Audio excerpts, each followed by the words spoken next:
C'est bientôt la fin de cette émission, mais avant, comme d'accoutumé, prenons quelques conseils et astuces chez un coach. Il s'agit aujourd'hui de savoir comment bien communiquer avec les autres. Réussir sa communication demande de développer l'écoute attentive, mais également de rentrer dans la connaissance des personnalités en face. Il s'agit, comme on le dirait précisément, de rentrer dans le modèle du monde des autres. Conseils et astuces dans la rubrique coaching, c'est avec Bernard Guivot. Prenez les notes et communiquez mieux à l'avenir.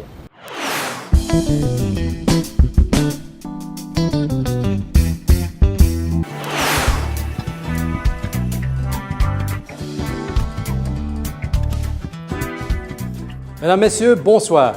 Alors aujourd'hui, nous allons parler de la difficulté de communiquer avec certaines personnes. Alors c'est très embêtant quand ces personnes sont des clients, sont éventuellement des collègues, des collaborateurs ou même voire votre patron.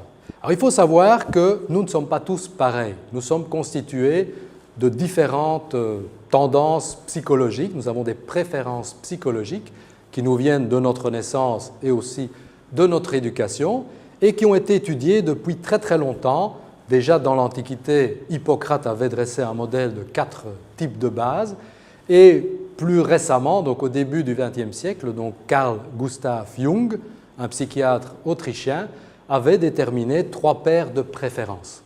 Je ne vais pas les détailler toutes, mais je vais en prendre 2, qui sont en fait celles qui nous permettront de comprendre déjà les bases de ce modèle et surtout les 4 couleurs sur lesquelles je vais revenir. Alors, la première paire de préférences que Jung nous décrit est en fait celle de l'introversion et de l'extraversion. Et en fait, l'extraversion ou l'introversion, c'est la manière dont nous allons nous exprimer dans le monde et aussi la manière dont nous allons nous ressourcer.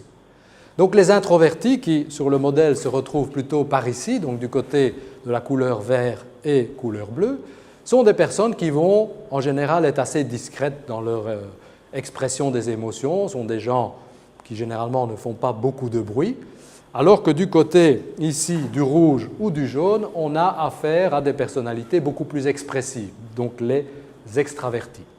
Et donc en fonction du niveau d'extraversion ou d'introversion que nous avons, nous allons nous retrouver à différentes positions sur cet axe. Donc l'autre axe vertical est un axe qui va en fait avoir les 2 préférences suivantes, donc le sentiment, ici, du côté vert et jaune, et de l'autre côté, la pensée. En fait, cet axe, c'est la manière dont nous prenons nos décisions. Est-ce que nous prenons nos décisions de manière très rationnelle, comme ça sera le cas pour ceux qui se trouvent ici, donc dans les couleurs rouge et bleu, ou est-ce que nous prenons nos décisions de manière beaucoup plus relationnelle, c'est-à-dire en tenant compte des autres? Alors de nouveau, il n'y a pas un meilleur style qu'un autre, parce qu'on ne peut pas prendre des décisions uniquement rationnel sans tenir compte des autres et vice-versa.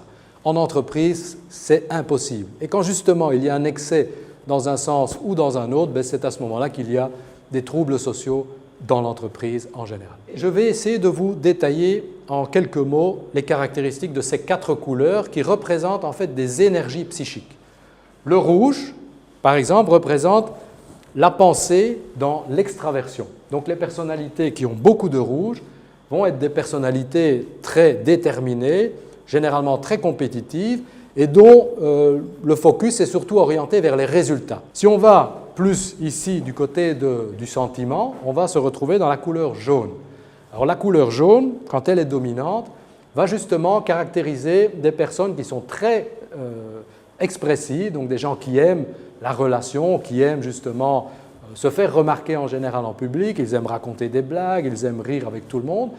Pourquoi? Simplement parce qu'ils aiment être reconnus, ils ont besoin du regard des autres, ça fait partie de leurs besoins.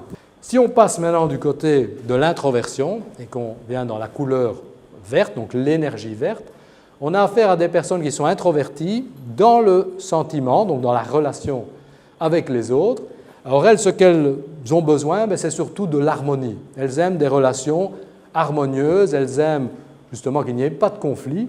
Et justement, dans les relations, ce sont des personnes qui vont souvent se mettre au service. Si nous montons maintenant du côté de la pensée, en restant dans l'introversion, donc on est dans la couleur bleue, dans l'énergie bleue, et cette énergie bleue, en fait, est une énergie qui va amener une vision très analytique. Donc les personnes qui ont beaucoup de bleu vont être des personnes très formelles, des personnes qui vont aller vers la précision, vers un côté parfois un peu maniaque, parce qu'elles aiment absolument le détail. Et donc, ces personnes vont en général poser beaucoup de questions parce qu'elles aiment comprendre. Ça, c'est leur besoin, la compréhension. Donc, ces 4 énergies, ces 4 couleurs, comme vous le voyez sur le tapis, vont se retrouver en fait chez tout le monde. C'est ça qui est important, c'est qu'il n'y a pas des personnalités rouges, on ne va pas les appeler rouges, mais on va dire qu'elles ont une dominante rouge. Et donc, nous avons tous une proportion variable de ces 4 énergies. Et c'est pour ça que la diversité humaine est si grande, mais néanmoins, on retrouve des caractéristiques. Et donc, en observant les personnes autour de vous, vous allez effectivement retrouver des tendances bleues, des tendances vertes, jaunes ou rouges.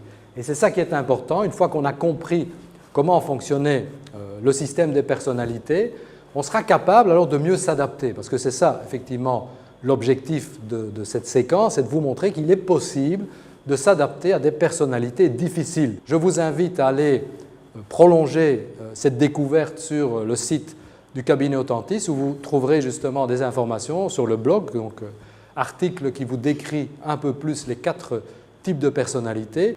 Voilà, je vous souhaite une bonne soirée et à bientôt.